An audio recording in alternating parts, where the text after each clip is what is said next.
Wow, Weston, it looks like I have a whole nother half hour. I might go off-road a little while. I've entitled this message, Terumah, Creating Space for God.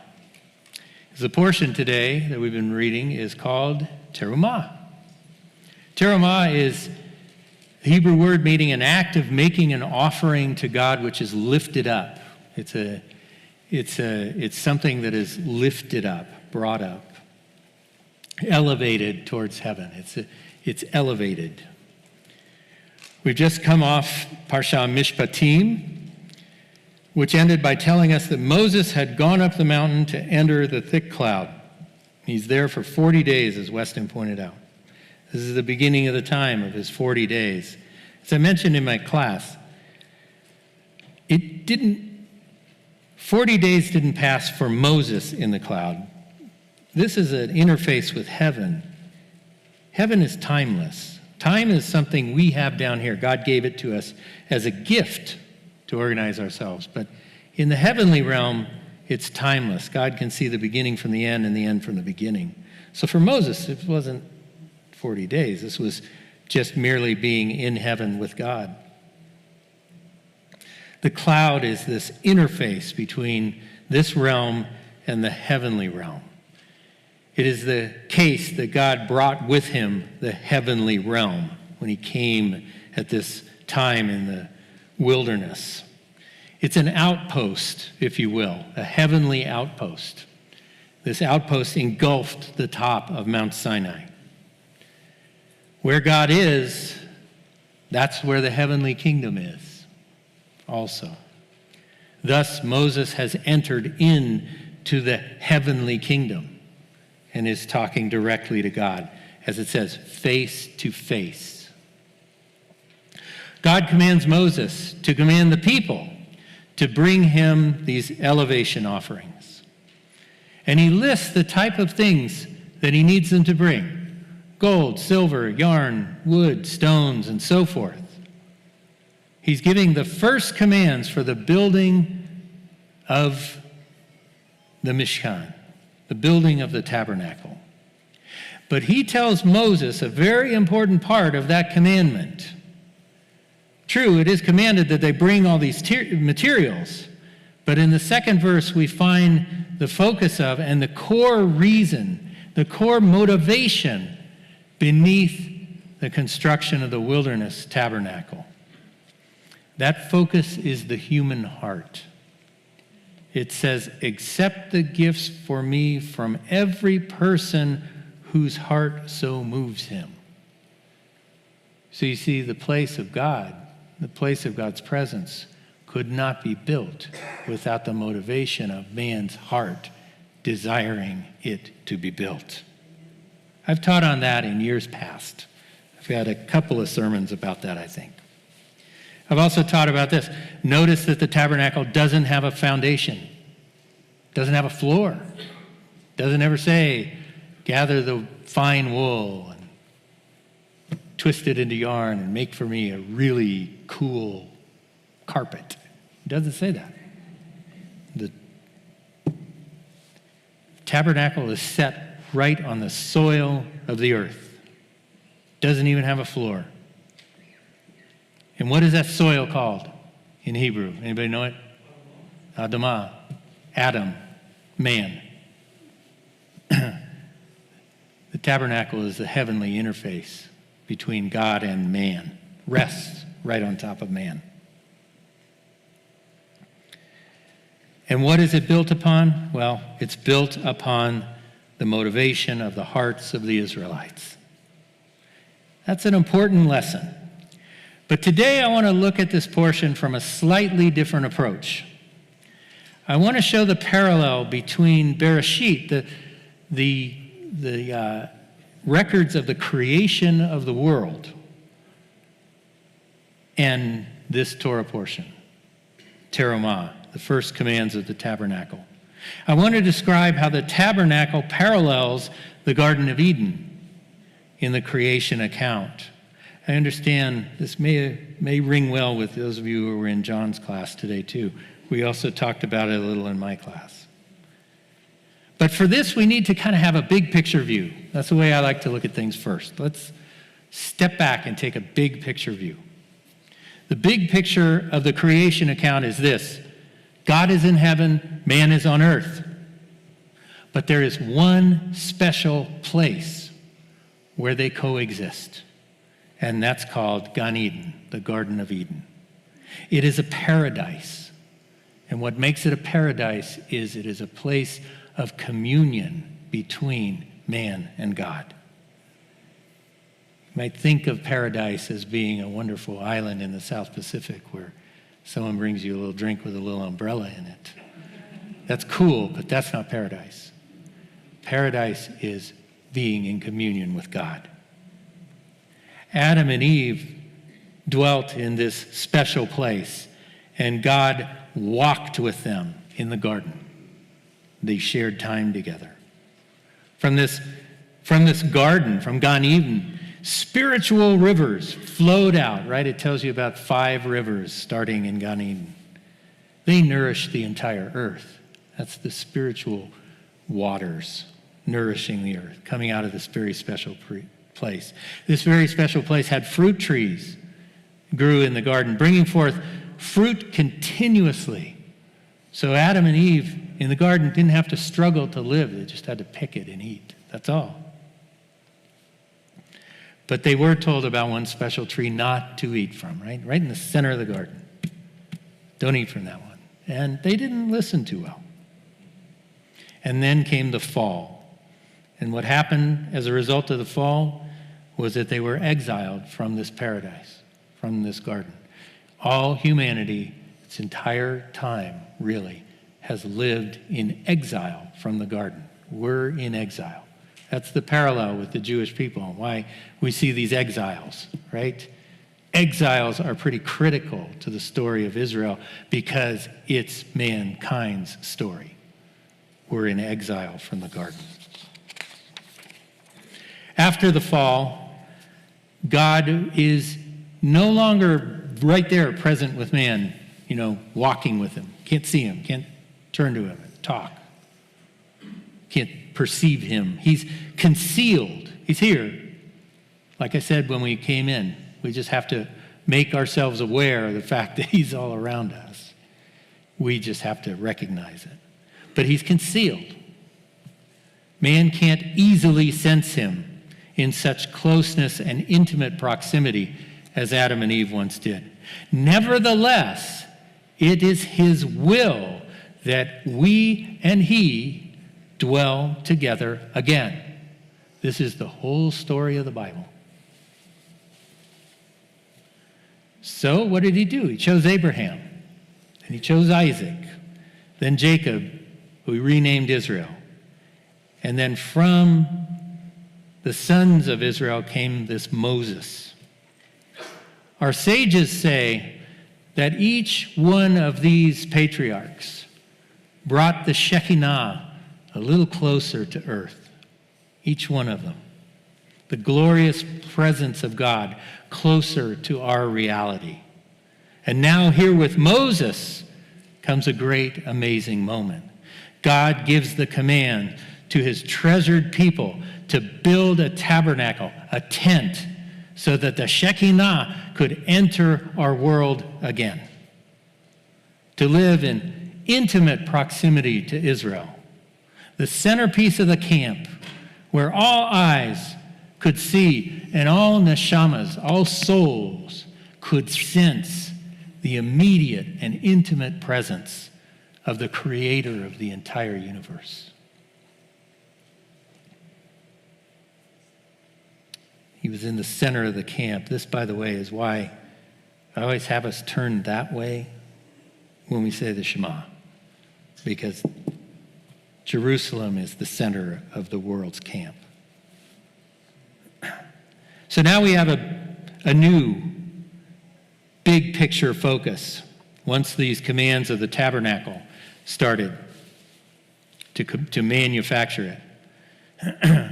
Humans made in the creative image of God, humans must now take on the responsibility of making that special place, the place hamakom, the place where heaven and earth, man and God can commune, can coexist. The new big picture will be seen also in the construction of the temple, which you heard in the Haftorah. It's the link to the Haftorah portion, which deals with building the temple, which replaced the tabernacle. It was a massive human labor force needed to build the temple. Go ahead and read the Haftorah for this week. Read more of it than just limited to the Haftorah. And you'll see Solomon was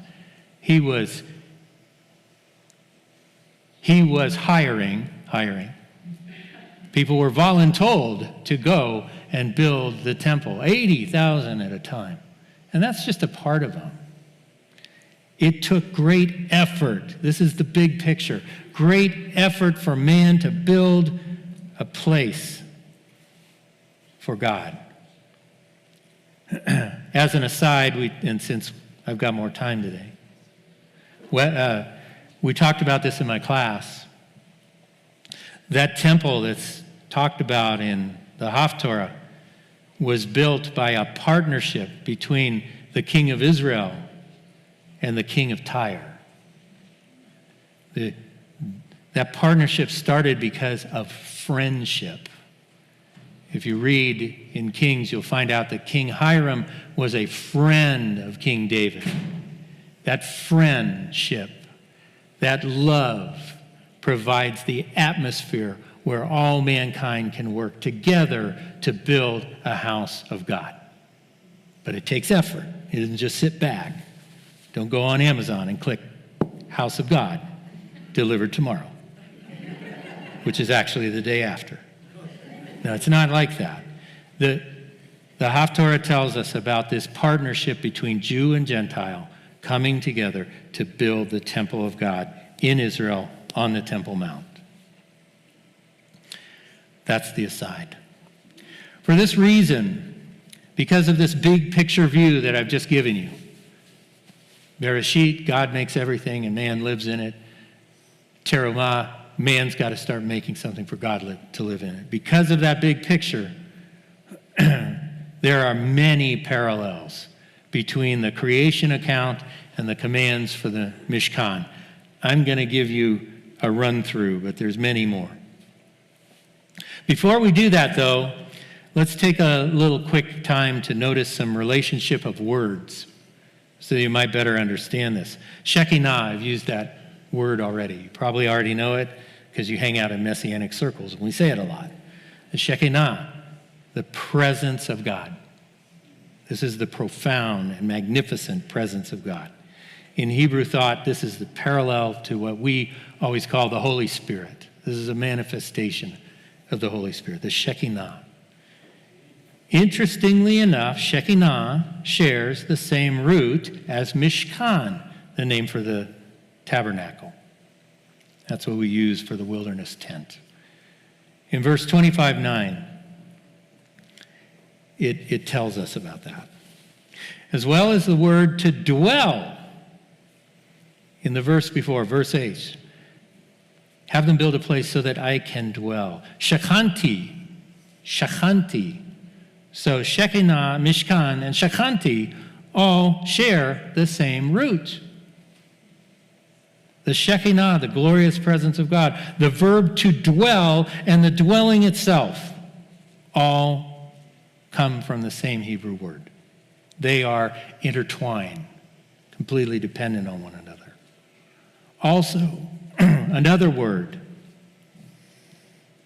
olam, you'll hear that a lot, right? In our blessings. Melech ha'olam, king of everything.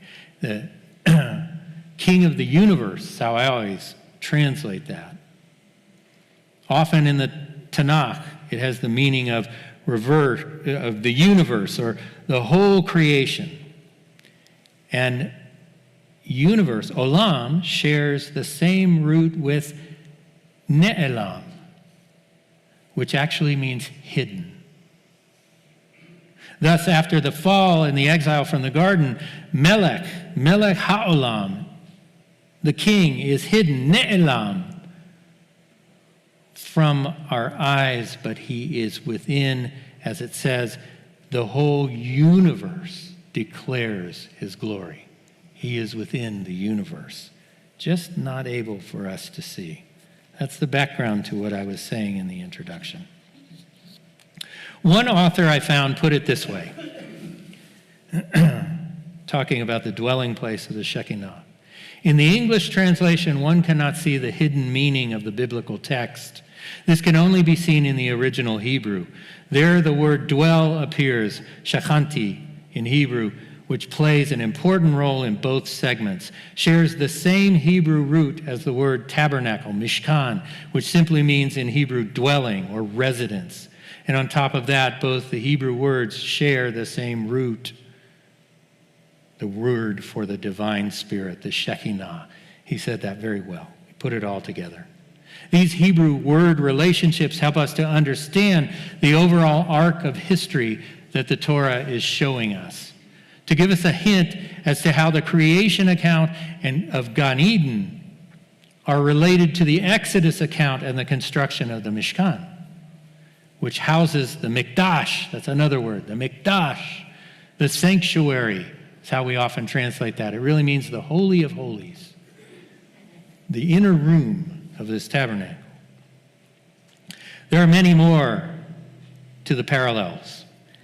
I consulted a message that the late Rabbi Lord Sachs, former chief rabbi of the United Kingdom of blessed memory, gave, teaching on this parsha. He included a comparative table of verses. If you ever go to his Covenant and Conversation website, you can find one. He showed the parallels between Genesis 1 and the chapters that include the construction of the Mishkan. And in it, he noted that there are many key words that both accounts share. Listen to these words: make, see, complete, bless, sanctify, work, and behold. These are key words that are about each of the accounts that are shared by both accounts in these things. The two texts give us a picture, sort of like a counterbalance. First, God made heavens, his place, and the earth, a place for us. He planted a special garden for us, but we made it so that these living arrangements didn't persist, unfortunately. Now in this text, he's commanding man to build him that special place again. With heavy borrowing from Rabbi Sachs, I have endeavored here to come up with some additional parallels that I will talk about. First, we know from the text that God revealed to Moses the heavenly realm. He revealed it to him, and he commanded him to use the stuff that he revealed to him up there on the mountain as the pattern for the things that the Israelites need to build. We talked about this in my class. As in heaven, so on earth. That's how the Lord's Prayer is supposed to be translated. As in heaven, so on earth. Therefore, the first commands of Terumah include the ark. It's the first thing he says, build an ark. Build this box for the covenant. From Revelation chapter 11, verse 9, we know that there is an ark of the covenant in the heavenly realm, in the heavenly Jerusalem, in the heavenly temple. You'll find that in 11:9. Next, we know that from Isaiah's encounter with God in heaven and from Ezekiel's encounter that there are these fantastically formed heavenly beings. They almost defy description, right? 6 wings, multiple faces, 1 leg. They defy description. We know that those are there. The cherubim, or the cherubim, as we often say in English. So the Terumah text has commands for that. We know that this is the way it is in heaven. God has a throne. Isaiah saw it. And that's in the Holy of Holies of heaven. And the pattern is then for this tabernacle. So the first thing is to build an ark of the covenant. It's his throne on earth. And then a cover on that. This cover, golden cover. And on that golden cover, what's there? These heavenly beings. It's trying to recreate the atmosphere of the heavenly world in this Holy of Holies. And those cherubim then are also going to be told to be embroidered into the curtains that hang around, so you see them all around. It's a picture of heaven right there in that inner room. Depicts and sets up the atmosphere of the Mishkan for the one day that the high priest could go in each year. It was as though he was entering into heaven, into the throne room. Terumah then goes on for commands for a table, the table of the bread of the presence. The Hebrew is the table in 25:30. It says, "You shall put on that table lechem panim lefani tamid." That's always translated in your Bibles probably as showbread. They had no idea how to. They made up a word to translate this. Hebrew has this really interesting idea. When it says that you're in front of something, when it says you are before me, it literally says to the face of.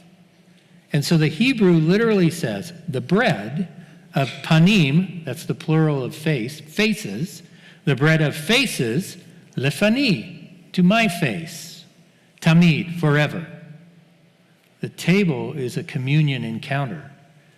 The table of faces to my face forever.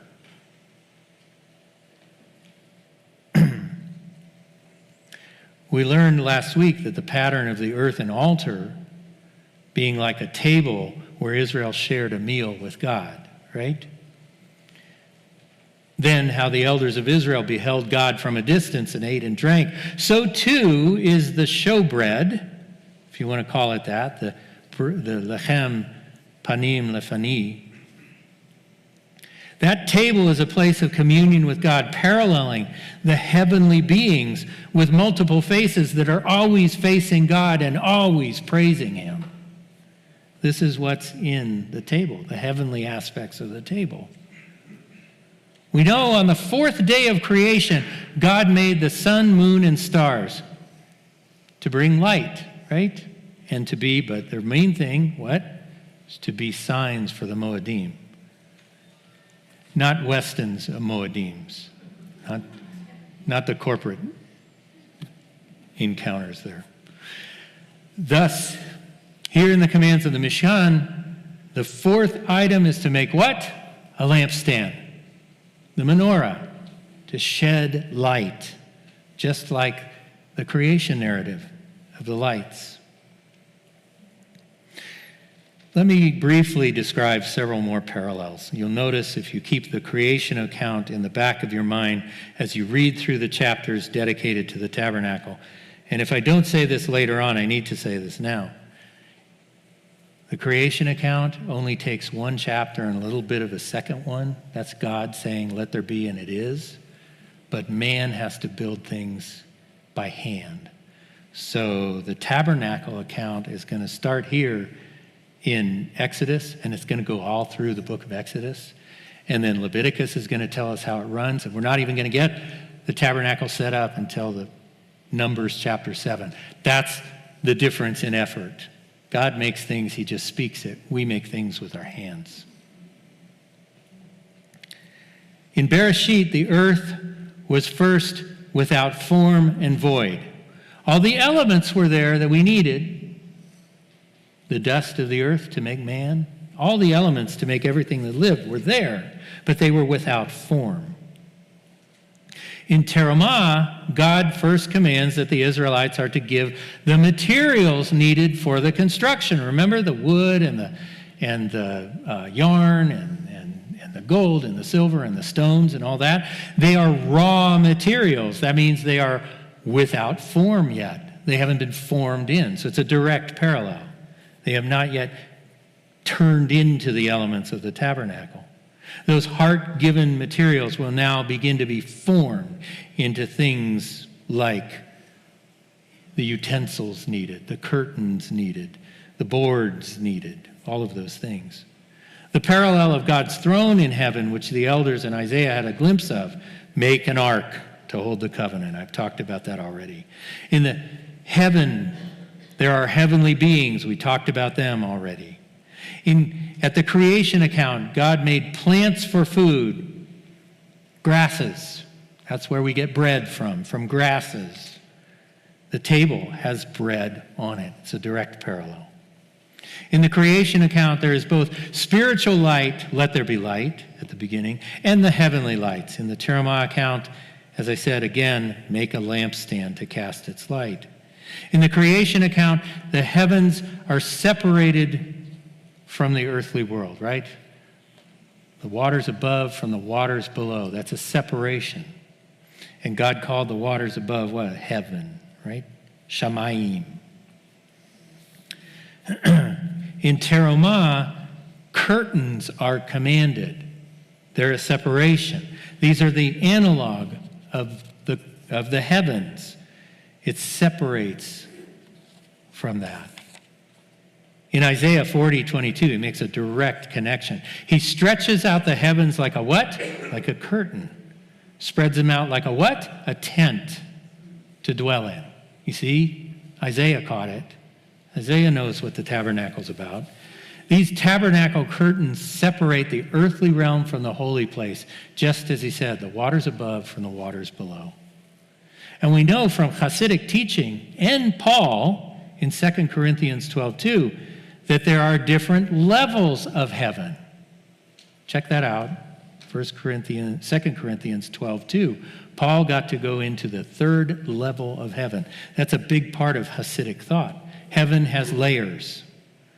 The commands of the Terumah include instructions for curtains within the tent, curtains outside the tent, even a waterproof layer in between them. There's layers and layers of heaven.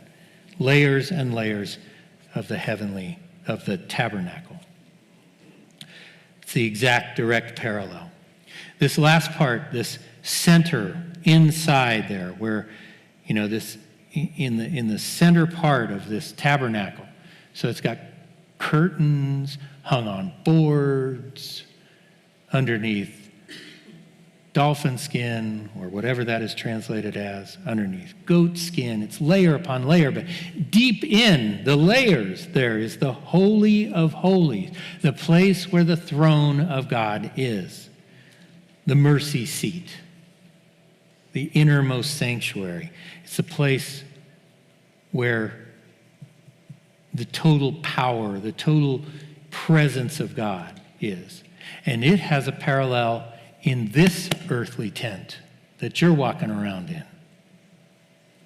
It has the parallel of our heart, our innermost chamber.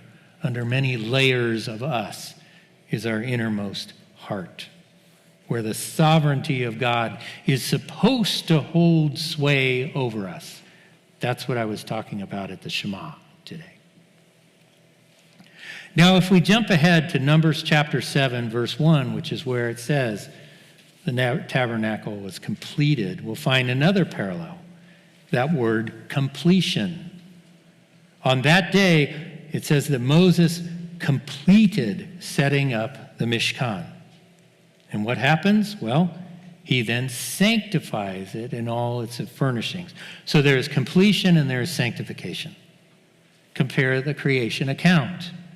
The heavens and earth were complete, and God blessed and sanctified the seventh day, the Shabbat. That's why this day, I hope, feels different to you from all other days of the week, because this day has a special sanctification upon it. God blessed and sanctified time. Moses now has to bless and sanctify things. The tabernacle and all its vessels. In other words, Moses is sanctifying sacred space. God sanctified sacred time. We sanctify sacred space. It's very interesting to note that the Torah spends only, as I said before, see, I did have it in here. I got nervous and jumped ahead. Only has one chapter and a part of a second for the creation. And this making of the tabernacle, just in Exodus alone, is going to take up 15 chapters. And that doesn't count the entire book of Leviticus. And that doesn't count the first 7 chapters of Numbers. It's much easier for the infinite God to make finite universe than it is for finite man to make one tiny little place for God to sojourn in. It's an effort on man's part. Remember that. It's an effort on man's part. Why?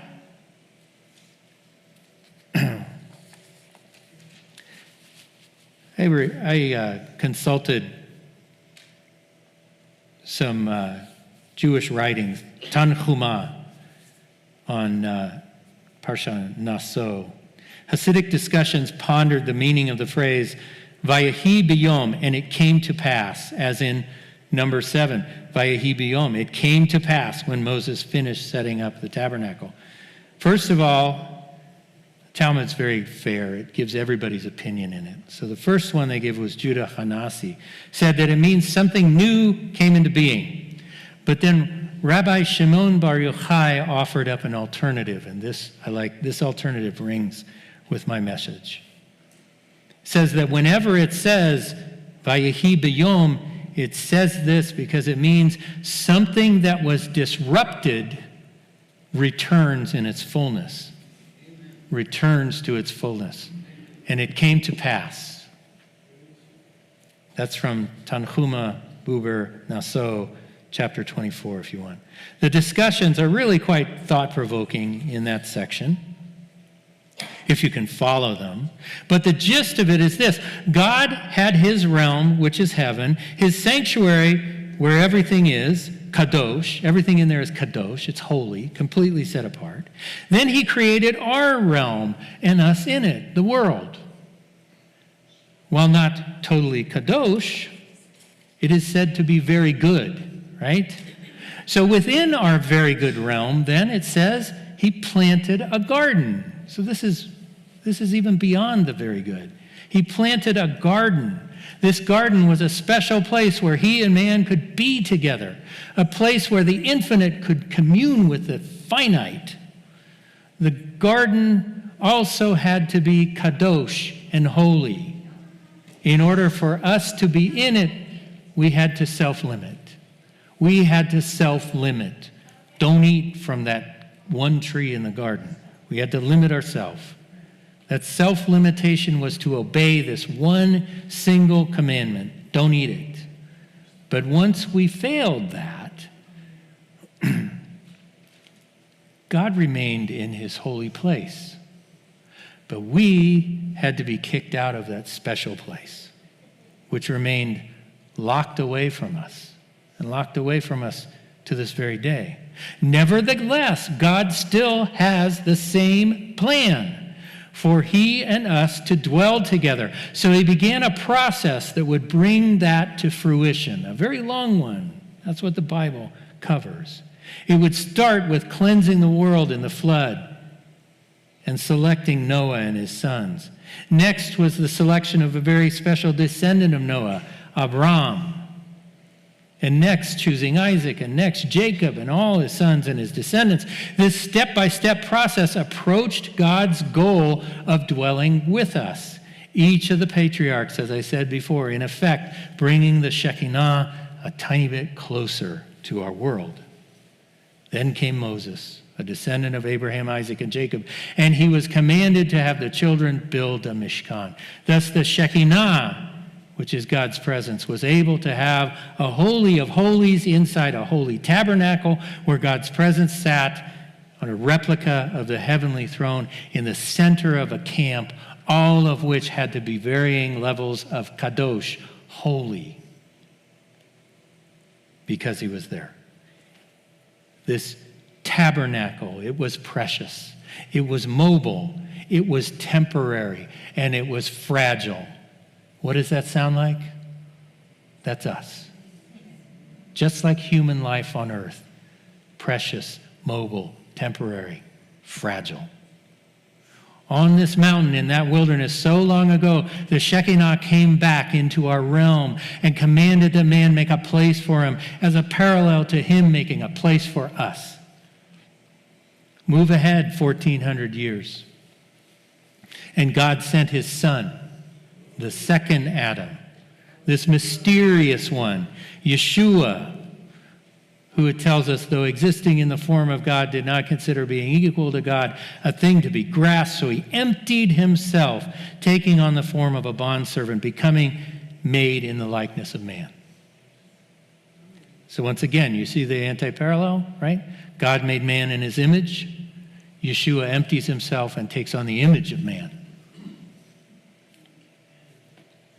And do you see that point about emptying himself?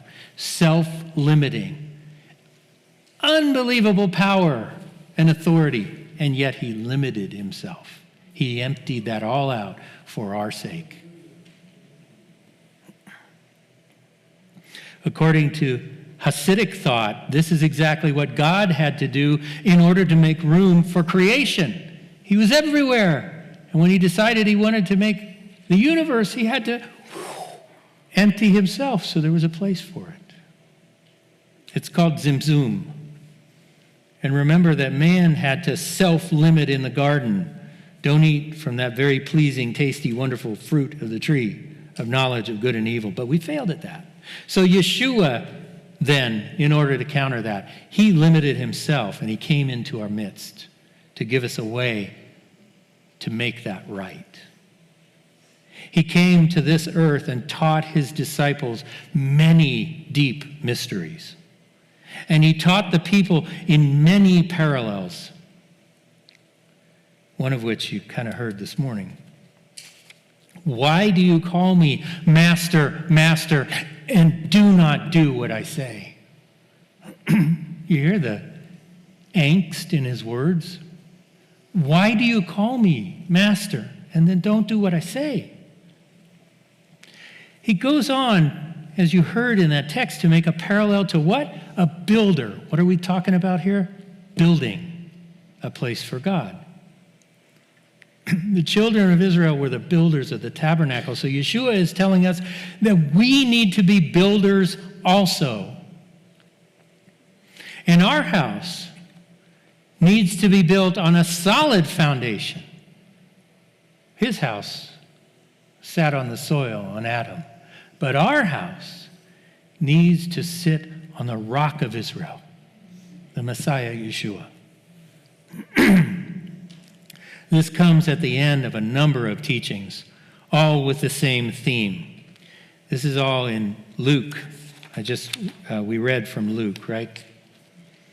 Luke chapter 7. This is the Lukeine version of the Sermon on the Mount, which is a Sermon on the Plain. And so he taught many teachings. And most of those teachings kind of teach us that you have to limit yourself. In order to build this well-founded house and be prepared for God to actually come in and dwell within you, you have to make ready and sanctify the Holy of Holies, the heart. You have the basic materials all there. It's already there. They just need to be properly formed and aligned. Here's how you do that. This is a summary of the Sermon on the Plain. Love your enemies. Do good to those who hate you. Do to others as you would have them do to you. Lend, expecting nothing in return. Do not judge, and you will not be judged. Why do you look at the speck in your brother's eye, but don't notice the beam in your own eye? And then he says this, for there is no good tree that produces rotten fruit, nor does a rotten tree produce good fruit. Each tree comes to be known by its fruit. For figs are not gleaned from briars, neither are bunches of grapes gathered from thorn bushes. Out of the good treasures of the heart, the good man brings forth good. And out of the evil man brings forth evil. For from the overflow of the heart, his mouth speaks. It's what we were talking about in the liturgy today, right? The source of love in your heart needs to come out of your mouth. Then he asks, why do you call me Lord, Lord? Because he says, everyone who comes to me and hears my words and does them, I will show you what he's like. He's like a man building a house, who dug deep and laid a foundation on Tzur Yisrael, on the rock.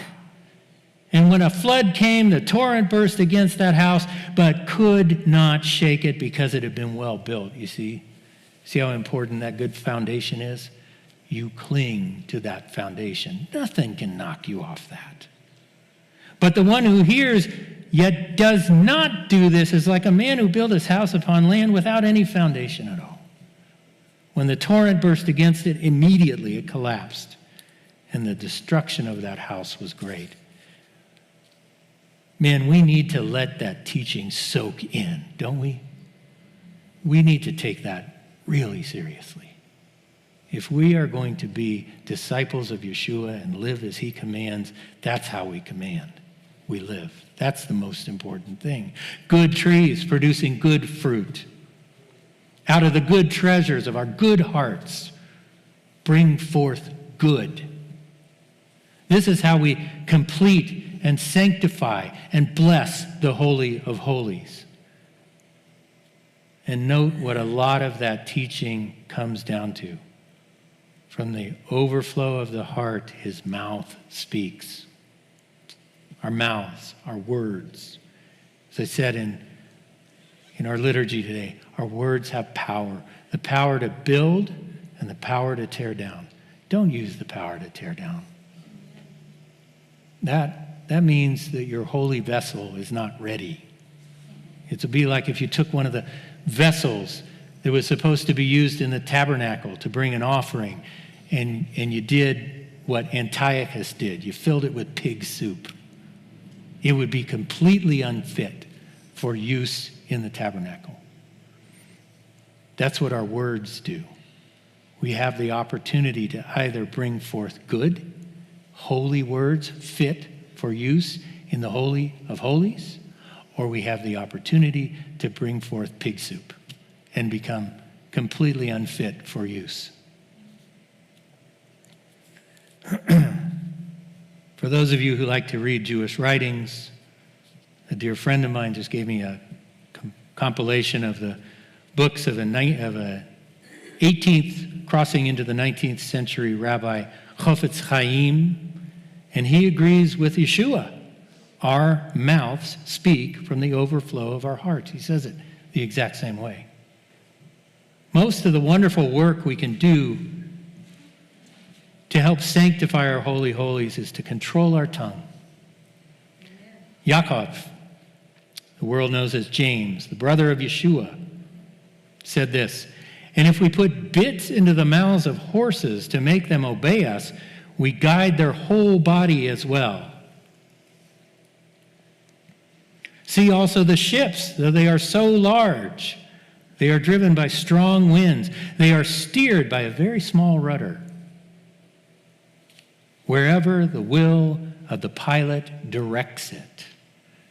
Wherever the will of the pilot directs it.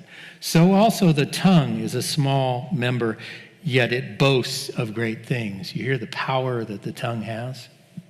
You want to be a pilot of your own ship? You want to steer. Use that rudder to steer it in the proper direction, catching the winds, the spirit, in the proper way. You better believe it can boast of great things. It has the power to sanctify or pollute our sanctuary, our holy of holies. It has the power to love our neighbor as ourselves, to praise and bless God. It has the power to build up, but it also has the power to do the opposite of all those things. But we're supposed to be the builder, right? That's what Yeshua said. The ones who listen to him is like this. He's like a builder who builds on a solid foundation. So we need to use our tongue and every other part of our being, every action of our lives, every bit. Uvechol meodecha, all of your extra. You say that every week in the Ve'ahavta. We're supposed to use all of that to live as Yeshua commanded us to live. Thus, we will make an appropriate place for the Ruach HaKodesh to dwell within us. Amen.